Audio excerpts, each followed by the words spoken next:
While I was away on a business trip, my parents gave my brother a key to my house. When I got back, I found his whole family had moved in. They told me I should be grateful for the company. This isn't just a story about a house. It's about the brutal moment I realized my family's idea of love was a carefully constructed cage, designed to keep me from ever truly being free. I never thought I'd be forced to choose between my own peace and the people I'd always called my flesh and blood. But life has a funny way of throwing curveballs you never see coming. My name is Derek. I'm 34, and until just last month, I genuinely believed I understood what boundaries meant within my family. After 7 grueling years of grinding out overtime and sacrificing almost every weekend, I finally did it. I bought my dream house. Clean lines, open spaces, a tranquil backyard. It was completely and utterly mine. When I locked up and left for a business trip to San Francisco, everything was perfect, a sanctuary I'd built with my own hands. I couldn't have imagined that I'd return to find it completely invaded, my world turned upside down, and everyone, even my own parents, telling me I should just be grateful. Growing up in a middle-class neighborhood in Ohio, I always knew I wanted more than my parents had. Not that they didn't provide well enough. My dad worked as a production supervisor, and my mom was an elementary school teacher. We had everything we needed, but I dreamed of designing beautiful, inspiring spaces. That dream drove me through community college, then a scholarship for my architecture degree. My path was anything but easy. I worked construction jobs every summer and weekend, learning the practical side of building while poring over textbooks. Many nights, I survived on nothing but ramen noodles and coffee, sketching designs until my hands literally cramped. When I graduated, I took an entry-level position at a small firm, sleeping on a friend's couch just to save every single penny, all of it going toward building my portfolio and my reputation. Meanwhile, my younger brother, Marcus, took a wildly different approach to life. 2 years my junior, Marcus always had this effortless charm about him that made things just happen. Where I was methodical, he relied on personality. He married Laura right out of high school, and they had twins before they even turned 22. Marcus bounced between jobs, never quite finding his passion or sticking with anything long enough to build a career. Our parents, bless their hearts, always had a soft spot for him. When he needed money for rent, they'd dip into their savings. When he lost another job, they'd babysit the twins so he could go to interviews. I never begrudged him their help, but I started to notice a pattern. My achievements were expected, his failures were always excused. After 10 years of disciplined saving and climbing that corporate ladder, I finally had enough for a down payment on my dream home. It wasn't extravagant by some standards, but to me, it represented everything I had worked for. 3 bedrooms, 2 bathrooms, an open-concept living area perfect for entertaining, and most importantly, a dedicated office space where I could work on freelance projects. The backyard was modest but private, with enough room for a small garden that I tended with the same meticulous care I put into my architectural drawings. My house was immaculate. Every surface gleamed, every item had its specific place. My friends joked that it looked like a model home, but for me, that order represented the control over my life I'd earned through years of sheer hard work. That pristine environment helped me think clearly, design better, and maintain the professional image I needed to advance my career. The business trip to San Francisco came as a surprise opportunity. My firm was competing for a contract to design a sustainable office complex, and my boss personally selected me to present our proposal. Success wouldn't just mean a substantial bonus, but serious consideration for partnership. I spent weeks preparing, refining designs, rehearsing my presentation until I could deliver it in my sleep. This was the chance I had been working toward for years. 3 days before my departure, my mom called while I was finalizing my presentation materials. "Derek, honey," she began, in that tone that immediately made me wary. "Your father and I were thinking, you'll be gone for 2 weeks and your house will be sitting empty. What if something happens? A pipe bursts, or someone tries to break in?" "I have a security system, Mom," I replied, distracted by the slide I was editing. "And my neighbor, Jeff, checks the property daily." "But what if there's an emergency that requires someone to get inside quickly?" she pressed. We're thinking you should give us a spare key, just to be safe. I paused my work, finally giving the conversation my full attention. Something in her voice triggered a warning bell, but I dismissed it as paranoia. I don't know, Mom. I really value my privacy. Derek James Miller. She used my full name, something she only did when she was disappointed in me. We're your parents. Do you think we would invade your privacy? This is purely for emergencies. After 10 more minutes of gentle but persistent guilt tripping, I relented. The day before my flight, I dropped off a spare key with them, making my expectations crystal clear. This is only for absolute emergencies, I emphasized. Not for dropping by to water plants or check mail. I have arrangements for that already. Of course, dear. Mom patted my hand. We would never enter your home without a good reason. We respect your space. Dad nodded in agreement. Just peace of mind for all of us, son. As I boarded my flight to San Francisco, I felt nothing but optimism. My presentation was ready. My house was secure. This trip could change the trajectory of my career. 2 weeks would fly by, and I'd return to my peaceful sanctuary, refreshed and, hopefully, with a major professional victory under my belt. I had no idea that by handing over that key, I had effectively surrendered the sanctuary I had worked so hard to create. My flight from San Francisco landed at 8:30 that evening. The presentation had gone exceptionally well, with the clients showing genuine enthusiasm for our designs. My boss had already called to congratulate me, hinting strongly that partnership discussions would begin once the contract was finalized. Exhausted but utterly satisfied, I grabbed my luggage and headed to the long-term parking garage, eager to sleep in my own bed after 2 weeks away. The first sign that something was terribly wrong appeared as I turned onto my street. 2 unfamiliar vehicles sat in my driveway. A rusted blue sedan I'd never seen before, and my parents' familiar silver SUV. My stomach tightened. Had there been an emergency after all? Why were they still here at this hour? I parked along the curb since my usual spot was occupied.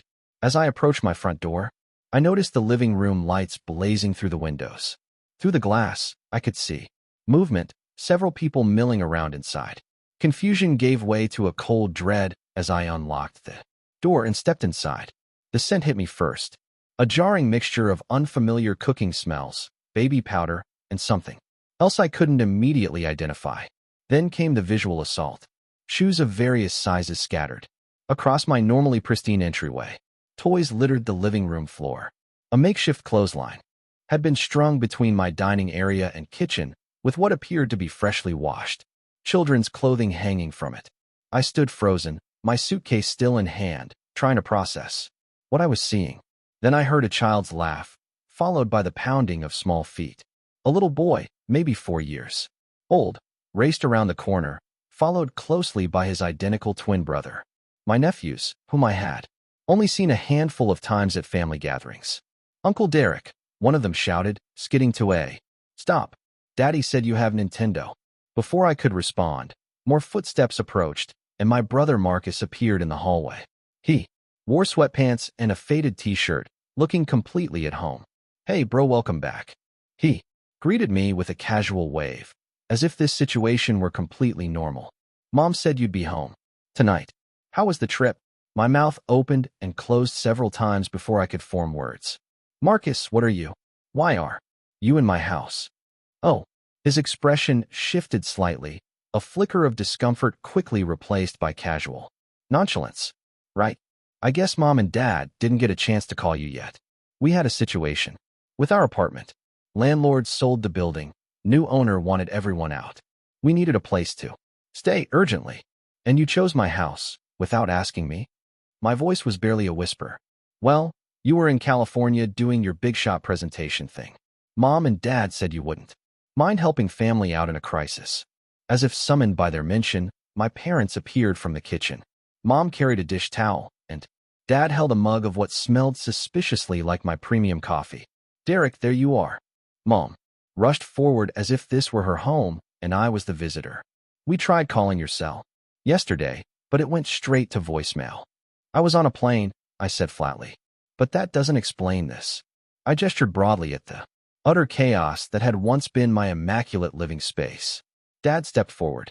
Son, Your brother and his family were in a tight spot. The eviction notice gave them just 72 hours. What were they supposed to do? Stay in a motel with 2 young children? They could have.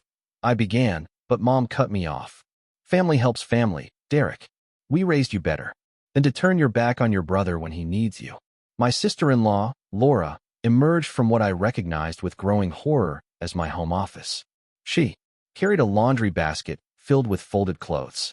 Oh, Derek, you're back early. We thought you'd be home tomorrow. Early.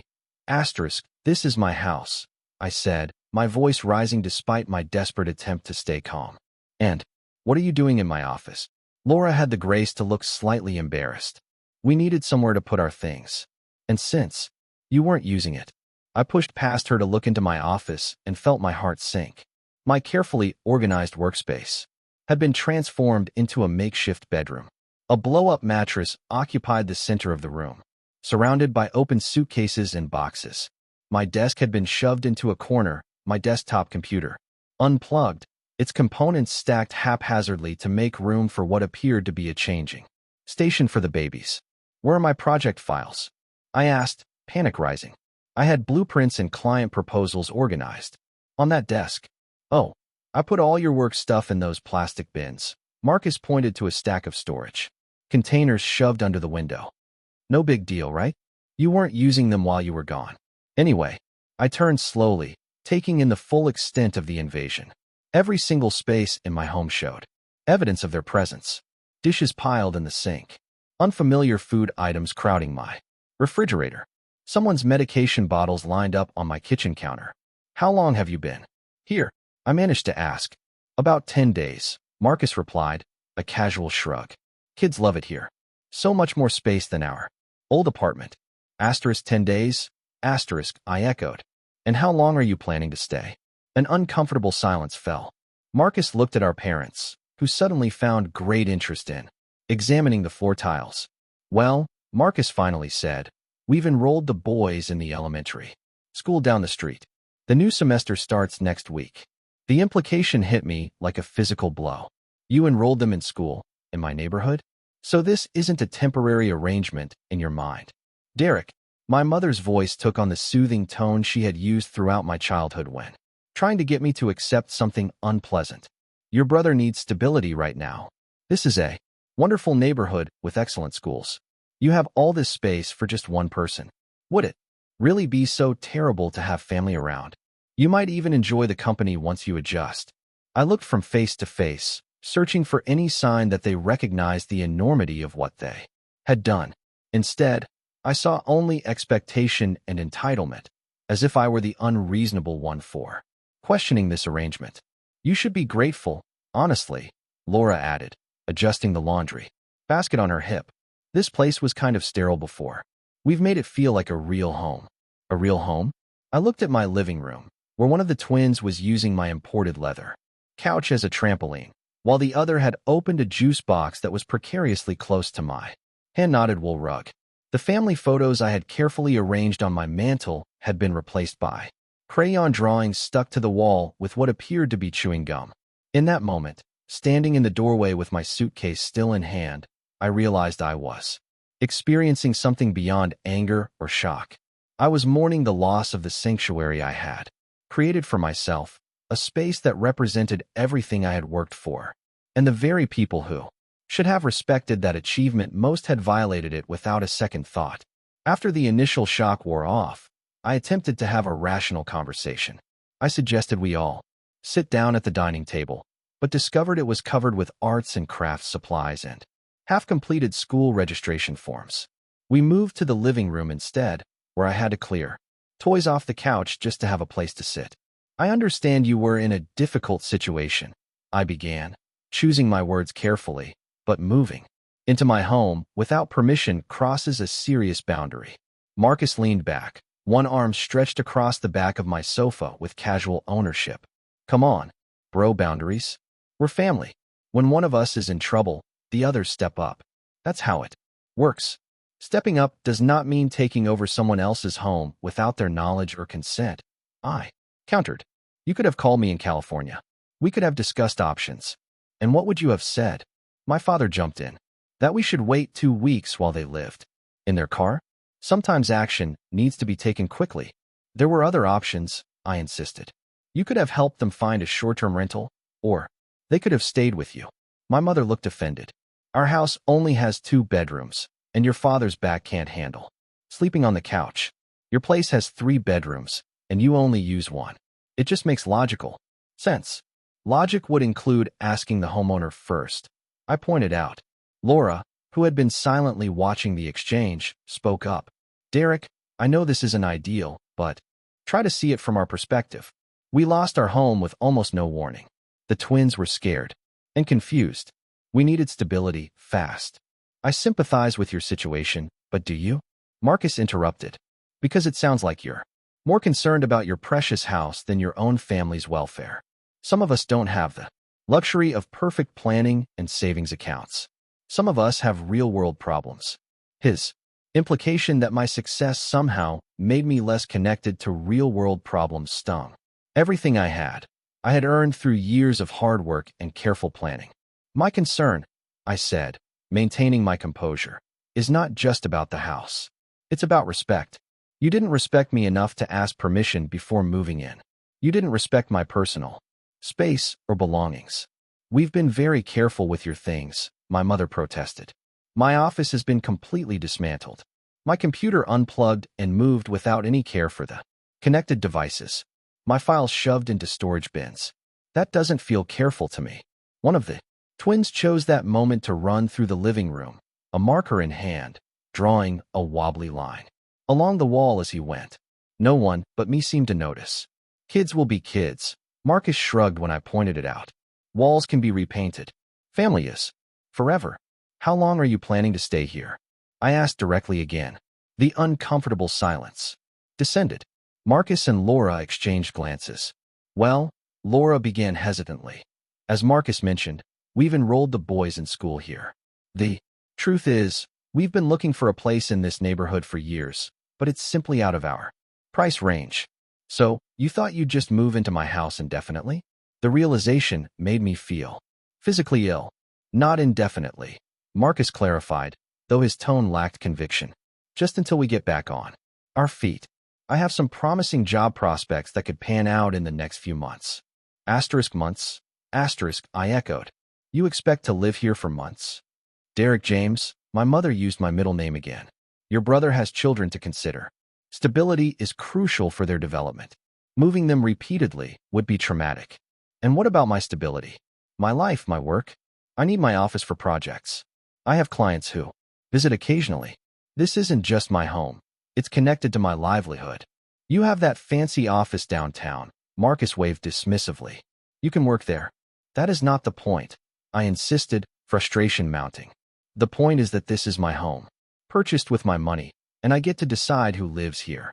So selfish, my father muttered, shaking his head. Always were, even as a boy. Never wanted to share your toys, and now you won't share your home with your own flesh and blood. The characterization was unfair and untrue, but it revealed the toxic family dynamic at play. My boundaries were seen as selfishness, while their entitlement was framed as family loyalty. I think you're overreacting, Laura said. This place has way too much space for one person anyway. It's actually nice now, with some life in it. Before, it looked like one of those staged homes no one actually lives in. I bit back a sharp reply about the definition of nice, looking at the juice stains on my couch and marker on my walls. We are family, Marcus repeated, as if those 3 words trumped all other considerations. Family helps family. When I get back on my feet, I'll make it up to you. And when exactly will that be? I pressed. What is your plan here? Are you actively job hunting? Saving for a new place? Marcus shifted uncomfortably. The job market is tough right now, but I've sent out some resumes. And Laura might pick up some part-time work once the boys start school. Might asterisk. I caught the conditional term immediately. Well, childcare is expensive, Laura explained. It might not make financial sense for me to work, just to pay someone else to watch our children. The picture became horrifyingly clear. They had no concrete plan to leave.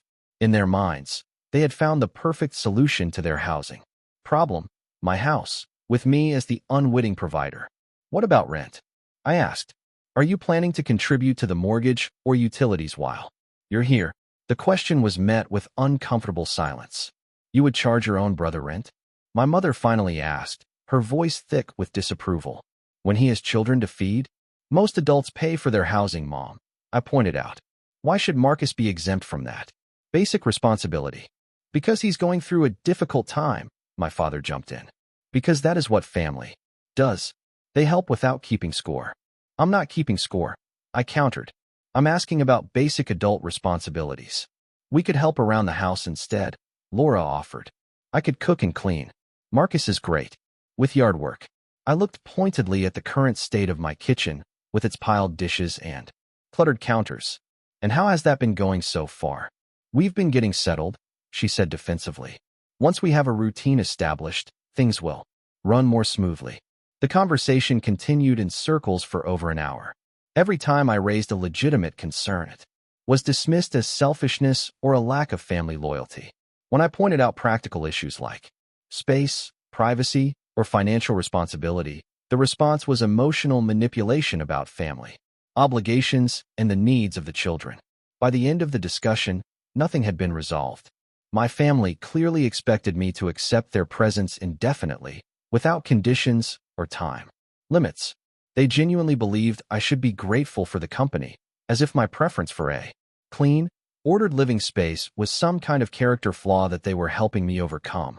As I finally retreated to my bedroom, the only space not yet colonized by my brother's family, I felt a profound sense of violation, not just of my home, but of my autonomy. The message was clear. My needs, my preferences, my boundaries were secondary to my brother's, as they always had been. Lying in bed that night, listening to unfamiliar noises in a house that no longer felt like mine, I realized this was about much more than an unauthorized stay. It was about a lifetime of unequal expectations and one-sided sacrifices. And for the first time, I began to seriously consider whether maintaining these family relationships was worth the cost to my own well-being. The days that followed my return were a study in mounting tension. I tried to establish some basic ground rules, keeping common areas clean, respecting my personal space, setting a timeline for their departure. Each attempt was met with resistance, passive aggression, or outright dismissal. My morning routine, once a peaceful preparation for the workday, became an obstacle course of chaos.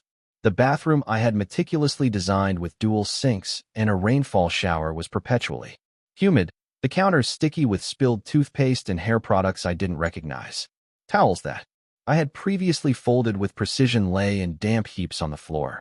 "The boys are still learning bathroom etiquette," Laura explained when I mentioned it. "They'll get better with time." Time. A word that had taken on a terrifying new meaning. How much time would they need? How much of my life would be consumed by this unwanted arrangement? Privacy became a foreign concept.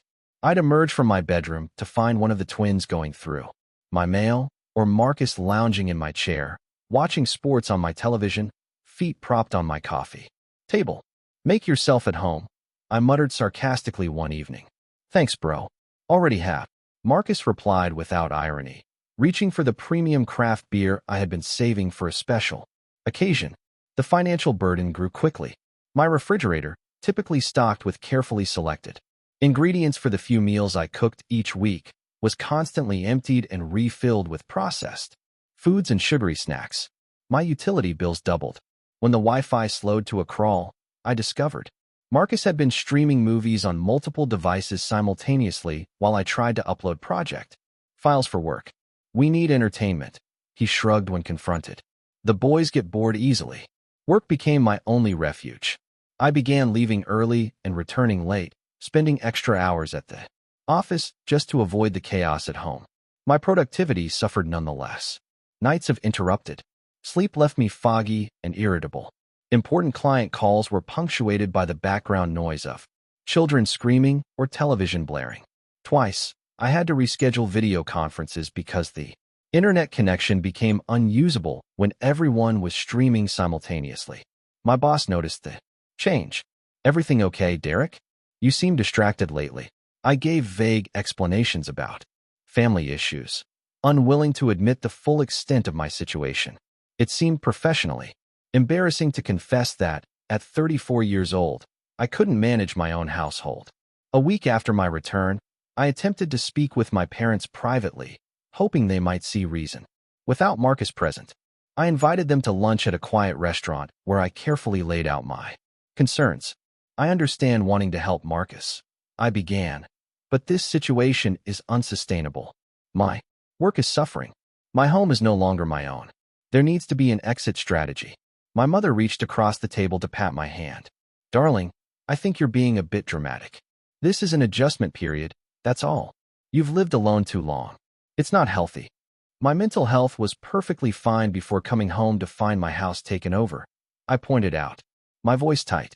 Your brother needed help, my father said firmly. What were we supposed to do? Let them live on the street. You could have consulted me first, I replied, for what felt like the 100th time. We could have found a solution together that respected everyone's needs. There was no time, my mother insisted. And frankly, Derek, we were concerned you might say no. The admission stunned me into silence. They had deliberately avoided asking because they knew I might refuse. They had not respected my right to make decisions about my own property. So you decided to present me with a fait accompli. No one is calling you a villain, my father said, though his tone suggested otherwise. We're simply asking you to be generous with what you've been blessed with. Your brother has children. They need stability. And what about what I need? My mother sighed. Derek, sometimes being an adult means putting others before yourself. Marcus would do the same for you if the situations were reversed. I doubted that very much, but arguing the point seemed futile. My parents had already cast me as the selfish one in this scenario, and nothing I said seemed capable of changing that perception. The situation at home continued to deteriorate. I discovered Marcus using my personal laptop without permission, claiming he needed to send job applications. When I checked the browser history later, it showed hours of social media and online gaming, not job searches. Laura began reorganizing my kitchen to make it more functional for a family, completely disregarding my systems that had worked perfectly for me. Items disappeared from their proper places, reappearing days later in illogical locations or not at all. The twins, energetic and unsupervised, treated my home like a playground. Fingerprints smudged my glass coffee table. Juice spilled on my area rugs. One afternoon, I found them jumping on my bed, using my pillows as weapons in a mock battle that had left feathers scattered across my bedroom. Boys will be boys, Marcus said with a grin when I confronted him about it. They need to burn off energy. They need boundaries, I countered. And supervision. Are you telling me how to parent now? His smile faded. Because last I checked, you don't have kids, so maybe stay in your lane. The comment stung, particularly because I had always imagined having children someday when my career and home were established. Now that future seemed in jeopardy, along with everything else I had worked for. 2 weeks after my return, I discovered through social media that Marcus had been telling friends, an extended family, that I had generously offered my home to them during their time of need. Photos of my living room appeared on Laura's profile with captions about family coming together and grateful for brother Derek's big heart. The narrative they had constructed bore no resemblance to reality. In their version, I was the magnanimous brother who had opened his home willingly. The truth, that they had invaded my space without permission and refused to leave, was conveniently omitted. Calls and messages began arriving from relatives I rarely spoke with, praising my generosity and family-first attitude. One aunt even suggested I should be considered for Brother of the Year for my selflessness. The final straw came when I returned from work one evening to find Marcus wearing my watch, a limited edition timepiece I had purchased to celebrate my first major design award. He sat at my dining table, the watch prominently displayed on his wrist as he scrolled through his phone. Why are you wearing my watch? I asked, the calm I had been struggling to maintain finally shattering. He glanced up, surprised by my tone. Relax. I was just trying it on. Wanted to see how it felt. Might get one when my ship comes in. Take it off, I said, my voice low and tight. Geez, no need to be like that. It's just a watch. But he removed it, sliding it across the table, with less care than I would have liked. It is not just a watch. It's my property, which you used without asking, like everything else. In this house. Marcus rolled his eyes. Here we go again with the property speech. You know your problem, Derek? You care more about things than people. They're just possessions. No, my problem is that I have a family who doesn't respect me, my space, or my boundaries. I replied, my voice rising. Who takes what they want without asking and then makes me the bad guy for objecting? The argument escalated quickly. Laura emerged from the kitchen, the twins peeking around her legs. With wide eyes, my parents, who had been watching television in the living room, hurried in to see what the commotion was about. What is going on here? My father demanded. Derek is having a meltdown over his precious watch, Marcus said dismissively. It is not about the watch, I shouted, finally losing the composure I had clung to for weeks. It's about respect. It's about coming home to find my life turned upside down without my consent. It's about being expected to sacrifice everything while Marcus sacrifices nothing. How dare you? My mother gasped. Your brother lost his home. And now I have lost mine, I shot back. Except I'm still paying the mortgage on it. The room fell silent for a moment, the tension thick enough to cut. If that's how you feel about helping family, Marcus finally said, his voice cold. Then maybe you're not the person I thought you were. Maybe I'm not, I agreed. Maybe I'm finally becoming someone who stands up for himself instead of always putting everyone else first. Children present, Laura hissed, covering the twins' ears belatedly. I looked around at their faces, shock, disappointment, anger. Not one of them seemed to understand or acknowledge the legitimacy of my position. In their eyes, I was the villain of this story, the selfish brother who valued material possessions over family bonds. In that moment, I realized something had broken between us, perhaps irreparably. And strangely, alongside the sadness that realization brought, I felt something else, relief. The pretense was over. The truth was out in the open. I was done being the accommodating one, the reliable one, the one who always gave in. This situation cannot continue, I said, my voice calmer now. I need my home back. I need my life back. So, you would put your own brother and his children out on the street? My father challenged. No, I replied firmly. I am giving you all fair warning. This arrangement is ending, and we need to figure out next steps that work for everyone, not just for Marcus. As my family exchanged glances, I saw something shift in their expressions. For the first time since this began, they seemed to realize I was serious. This was not a negotiation. Things were going to change whether they liked it or not. The confrontation over my watch marked a definite turning point. The thin veneer of family harmony dissolved completely, revealing the toxic dynamic underneath. My parents stopped speaking to me directly, communicating through Marcus or Laura instead. Marcus alternated between cold silence and pointed jabs about my materialism and lack of family values. The atmosphere in my home became unbearable. I could feel the tension the moment I walked through the door each evening, thick as fog, and twice as suffocating. Even the twins sensed it, their normally boisterous behavior subdued when I was present. 3 days after our blow-up, I met with a friend who practiced family law. Over lunch in a quiet corner of a restaurant, far from my office, I laid out the situation. So let me get this straight, Simon said after listening to my story. They moved in without permission while you were away, have been there for almost a month now, and refuse to leave. That's the situation, I confirmed. What are my options legally? Simon leaned back, his expression troubled. Derek, I have to be honest with you. This isn't just a legal issue. It's a messy family situation. But from a purely legal standpoint, you need to be careful here. Careful how? In many states, once someone has established residency, even without a formal lease or your permission, they have certain rights. If they've been receiving mail there, enrolled kids in school, using that address, or can show they've been living there for a certain period, they could claim tenant rights. My stomach dropped. You're saying they could legally force me to let them stay? Not indefinitely, but you might have to go through formal eviction proceedings to remove them, which can take months. And given that they're family with young children, it could get complicated and potentially ugly. So what should I do? Document everything. Create a paper trail showing that you never gave permission for a long-term stay.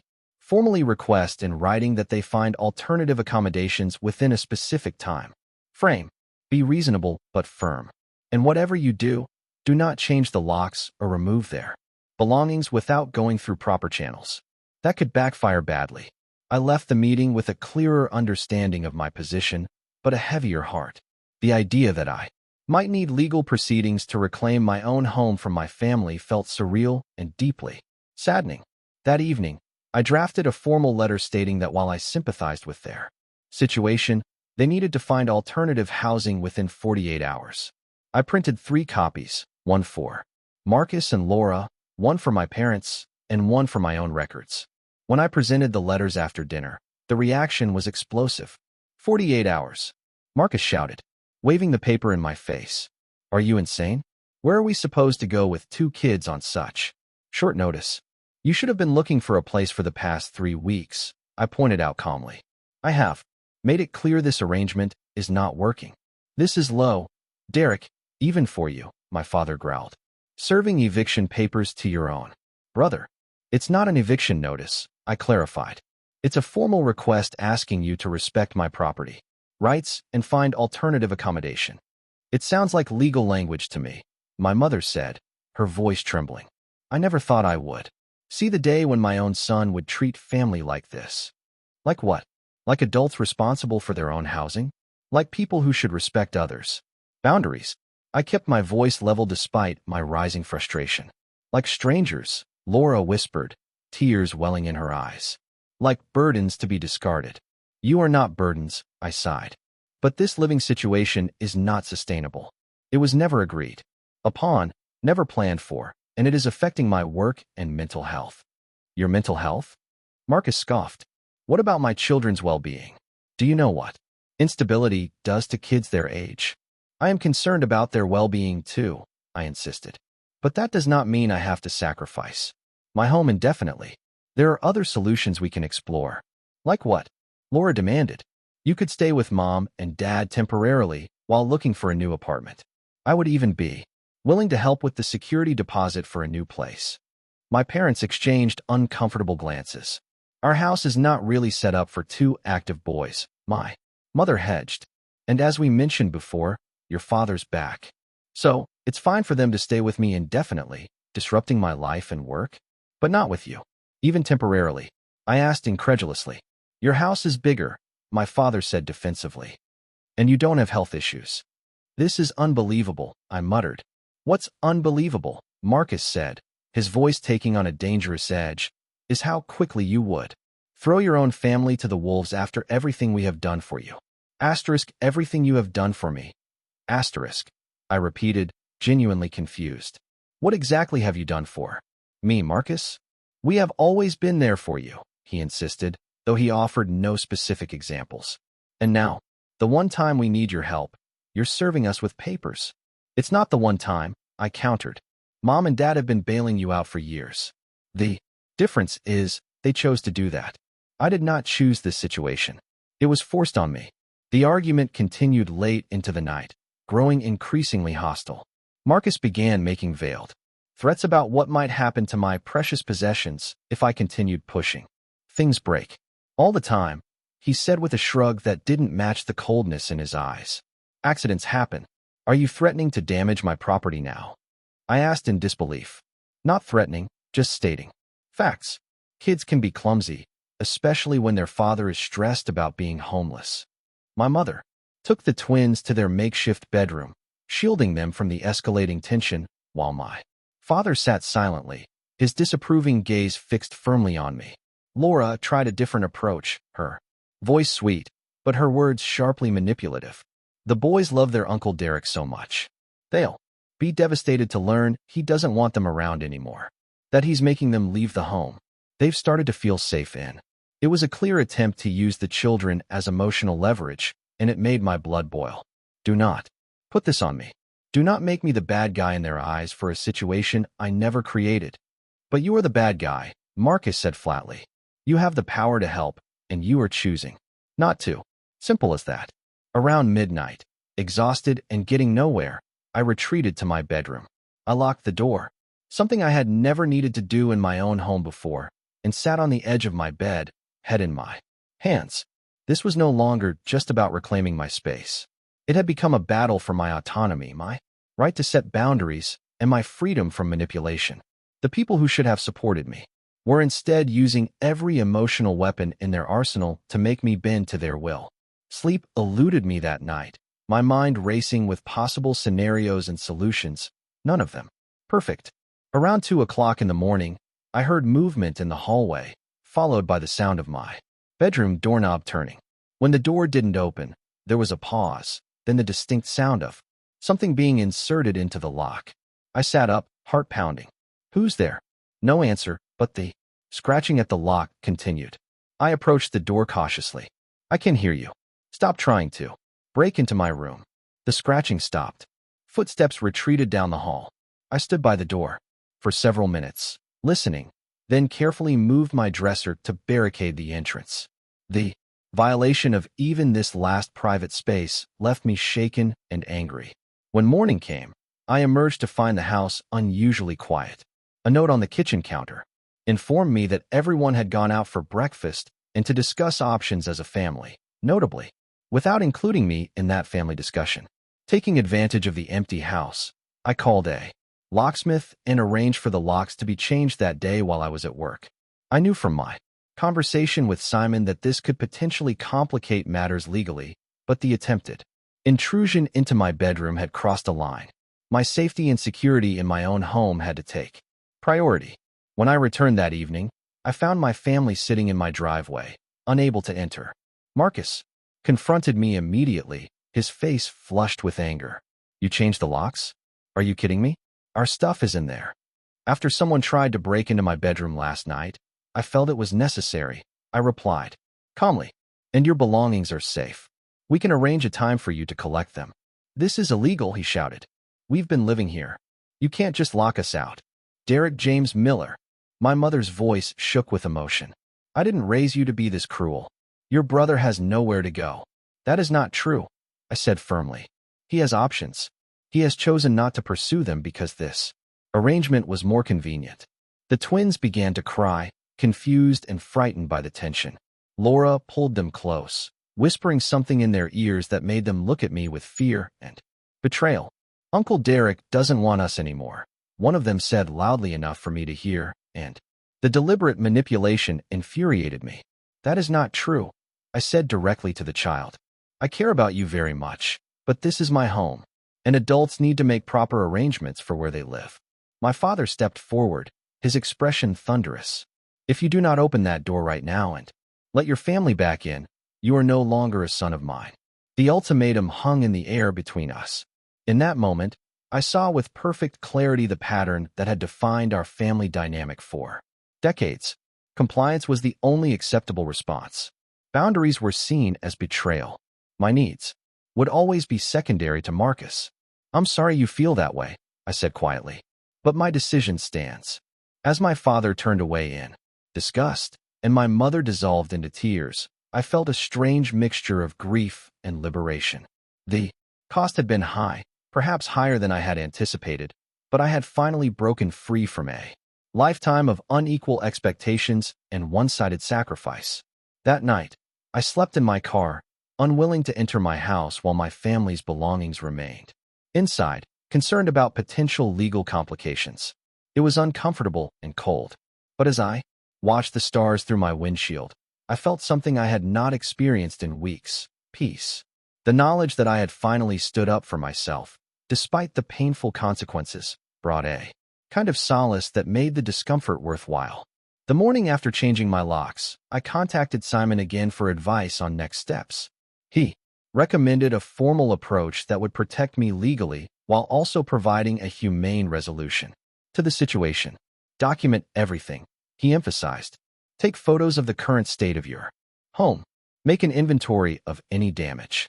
Create a detailed list of their belongings. And most importantly, put everything in writing." I took the day off work and spent hours photographing every room, noting changes and damages that had occurred during my family's stay: the marker on the walls, the stains on the furniture, the reorganized kitchen with missing items, my office transformed beyond recognition. Next, I drafted a formal letter outlining the terms for retrieving their belongings. They would have supervised access to the house at an agreed-upon time. They could take only items that belonged to them, with the inventory serving as a reference. I would assist with moving larger items if necessary. I sent the letter by certified mail to my parents' address, where I assumed they were now staying, and waited for a response. It came not by mail, but in the form of a police officer at my door the following afternoon. "Sir, we received a complaint about an illegal eviction at this address," the officer explained. "A family claims you changed the locks while they were out and are refusing to let them retrieve their belongings." I invited him in and calmly explained the situation, showing him the documentation I had prepared, photos of my home before leaving for California and after my return, the formal notice I had given them, evidence that this was my sole property with no other names on the deed or mortgage.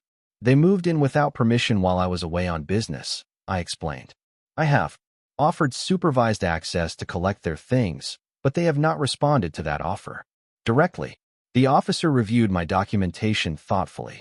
"This appears to be a civil matter, rather than criminal, since there was no formal rental agreement and the property is solely in your name. It does not fall under standard eviction protocols. However, you should be aware that they could still pursue civil action." "I understand," I nodded. "I'm trying to resolve this reasonably while protecting my property rights." After the officer left, I received a text from Marcus. "Nice try with the cops. This isn't over." His threat prompted me to take additional security measures. I installed a video doorbell and motion-activated cameras around the exterior of my home. I notified my neighbors about the situation, asking them to alert me to any suspicious activity. Several expressed sympathy, having witnessed my family's behavior during their stay. Those kids were running wild through everyone's yards, my neighbor Jeff told me. "When I mentioned it to your brother, he told me to mind my own business. Not exactly making friends around here." 2 days later, I received a call from my mother. Her voice was strained but controlled. "We need to get their things," she said without preamble. "When can we come by?" We arranged a time for the following Saturday. I asked that only Marcus and Laura come, not the children or my parents, to keep the situation as calm as possible. Surprisingly, they agreed. When Saturday arrived, I had a friend from work present as a neutral witness. Marcus and Laura arrived precisely at the agreed time, their expressions cold but composed. "Let's get this over with," Marcus said as I opened the door. I had organized their belongings in the garage, separated into clearly labeled boxes. Larger items like the air mattress were neatly stacked against one wall. "I have packed most of your things," I explained. "You can check that everything is there. If you need help loading anything into your car, I'm willing to assist." Laura looked surprised at the organization, perhaps having expected their belongings to be thrown haphazardly into garbage bags. She began checking through the boxes methodically while Marcus stood with arms crossed, watching me. "This doesn't change anything," he said quietly. "You have shown your true colors." "I could say the same," I replied. The process took about 2 hours. A few items had been overlooked in the initial packing, which I retrieved from the house as they were identified. When everything was loaded into their vehicles, an uncomfortable silence fell. "Is there anything else?" I asked. "Just one thing," Marcus said, his voice hard. "Mom and Dad may be willing to forgive this eventually, but I want you to know that I won't. As far as I'm concerned, I don't have a brother anymore." The words stung, despite my preparation for them. "I'm sorry you feel that way. I hope someday you will understand that this was not about refusing to help you. It was about the way it happened, without my consent or input." "Save the speeches," he cut me off. "We're done here." As they drove away, I felt a complex mixture of emotions: relief that my home was fully mine again, sadness at the family relationships damaged, perhaps beyond repair. But underneath both, a growing sense of validation. I had set a boundary and held it, despite immense pressure. I had reclaimed not just my space, but my right to make decisions about my own life. The aftermath brought both challenges and unexpected support. My parents maintained their position that I had betrayed the family, though their anger seemed to subside somewhat over time. Extended family members, initially critical based on the narrative Marcus had spread, became more neutral as the full story emerged. Some cousins even reached out privately to express understanding. Marcus has always landed on his feet because someone else cushioned his fall, my cousin Brian wrote in a thoughtful email. Maybe it's time he learned to land on his own.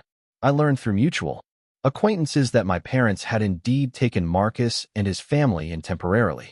Within 2 weeks, they had found a more affordable apartment in a neighboring town. The crisis that supposedly had no solution other than indefinite occupation of my home had been resolved relatively quickly once other options became the only choice. Reclaiming my space became a healing process. I repainted the marked walls, replaced stained furniture, and completely reorganized my office to its former functionality. Each act of restoration felt like reclaiming a piece of myself that had been taken without permission. My home gradually returned to the sanctuary it had once been, but something had fundamentally changed. The space now represented not just my professional accomplishments, but a personal victory. I had defended my boundaries. I had stood firm in the face of manipulation. I had chosen my well-being, even when labeled selfish for doing so. A month after the confrontation, I received an unexpected text from Laura. The boys miss their uncle. They don't understand what happened between the adults. It was the first acknowledgement, however indirect, that the children had been caught in a conflict not of their making. After consideration, I replied, I miss them too. Perhaps we could arrange a visit at a neutral location when everyone is ready. She did not respond immediately, but the message opened a door that I had feared permanently closed. The possibility of maintaining a relationship with my nephews, separate from the conflict with their parents, gave me hope that not all family bonds had been severed. As autumn arrived, bringing change to the landscape around my home, I found myself reflecting on the transformation within me as well. The architect who had designed beautiful spaces for others had finally learned to defend the sanctity of his own. 6 months passed before I heard directly from my parents again. The silence between us was painful, but necessary, giving each of us space to process what had happened and consider our parts in it. When my mother finally called, her voice sounded older, more hesitant. Derek, do you have a moment to talk? We met at a coffee shop halfway between our homes, neutral territory where neither of us had the home field advantage.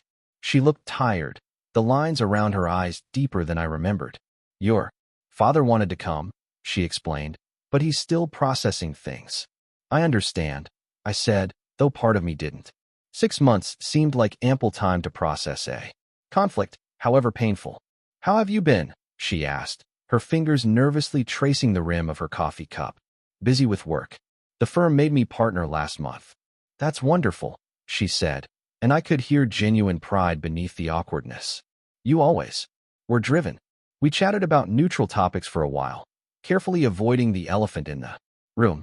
Finally, when our coffee cups were nearly empty, she sighed deeply. I owe you an apology, Derek. We should have asked you before giving Marcus your key. We should have respected your home and your boundaries. The words I had waited months to hear landed with surprising weight. Thank you for saying that, I replied carefully. It means a lot. We were wrong, she continued. But you need to understand, we were desperate to help Marcus. He has always struggled in ways you never did. When he came to us about the eviction, all I could think about was my grandchildren without a home. I understand the impulse to help, I said, but the way it happened made me feel completely disregarded, like my needs and boundaries didn't matter at all. She nodded slowly. I see that now. We fell into old patterns, treating you as the strong, capable one who would always understand and adapt. It wasn't fair. The conversation continued for nearly 2 hours, touching on not just the recent conflict, but decades of family dynamics. For perhaps the first time, my mother truly listened to my perspective without becoming defensive or dismissive. I, in turn, tried to understand the fears and anxieties that had driven her actions. How is Marcus doing? I finally asked. Better, actually. The new apartment is small but functional. He found a job at a warehouse with decent benefits. Laura is working part-time now that the boys are in school. She hesitated. The situation with you? It was a wake-up call for him in some ways. He had to step up. And the boys. A smile softened her face. They ask about their uncles sometimes. They miss your big backyard. I miss them too, I admitted. They're great kids despite the circumstances. Would you be open to seeing them sometime under different terms? Of course, I would like that, I said, surprising myself with how much I meant it. Maybe we could start with something simple, like an afternoon at the park. As we parted ways, my mother hugged me tightly. I'm sorry we lost sight of how much you matter, too, she whispered. I hope we can rebuild trust. One step at a time, I replied. The healing process with my family was neither quick nor simple. My father took longer to come around, his pride making it difficult to acknowledge the wrong that had been done. Marcus remained distant, though he eventually sent a brief text on my birthday, a small but significant olive branch. 3 months after coffee with my mother, I met my nephews at a local playground, Laura watching carefully from a bench nearby. The boys were initially shy, unsure how to interact with the uncle they hadn't seen in nearly a year. Do you still have Nintendo? One of them finally asked. I do, I laughed. Maybe you can come play sometime soon, if your mom agrees. Slowly, carefully new relationships began to form, not based on the old dysfunctional patterns, but on mutual respect and clear boundaries. I was no longer the endlessly accommodating brother who could be taken advantage of, but neither was I completely estranged. We found a middle ground where family connections could exist without sacrificing individual needs. The experience changed me in profound ways. I began seeing a therapist regularly, exploring the patterns that had led me to prioritize others' needs at the expense of my own. I learned to recognize the difference between genuine generosity and unhealthy self-sacrifice. Boundaries are not selfish, my therapist reminded me during one session. They are necessary for healthy relationships. Without them, resentment grows where love should flourish. I thought about those words often as I rebuilt my sense of self and security. My home, once again my sanctuary, took on new meaning. It represented not just my professional success, but my personal growth, a space where I could welcome others on my terms, from a position of strength rather than obligation. A year after the lock-changing confrontation, I hosted a small dinner party. My parents attended, as did Marcus, Laura, and the twins. The atmosphere was initially tense, but as the evening progressed, a new kind of family dynamic began to emerge, one based on choice rather than expectation, on respect rather than entitlement. As we sat around my dining table, now cleared of arts and crafts supplies and properly set for a meal, I realized something important. True family supports each other's growth and independence. It does not demand sacrifice without consent. It does not take without asking. It respects the boundaries that allow each member to thrive. The conflict had been painful, the estrangement difficult to bear. But through it, I had found a truth that would guide me forward. Compassion without self-respect is not kindness, but self-erasure. By reclaiming my space and my autonomy, I had not destroyed my family relationships, but transformed them into something healthier, more balanced, and ultimately, more genuine. My house was mine again, but more importantly, so was my life. And in that reclamation, I had discovered something unexpected, the courage to love others without losing myself in the process.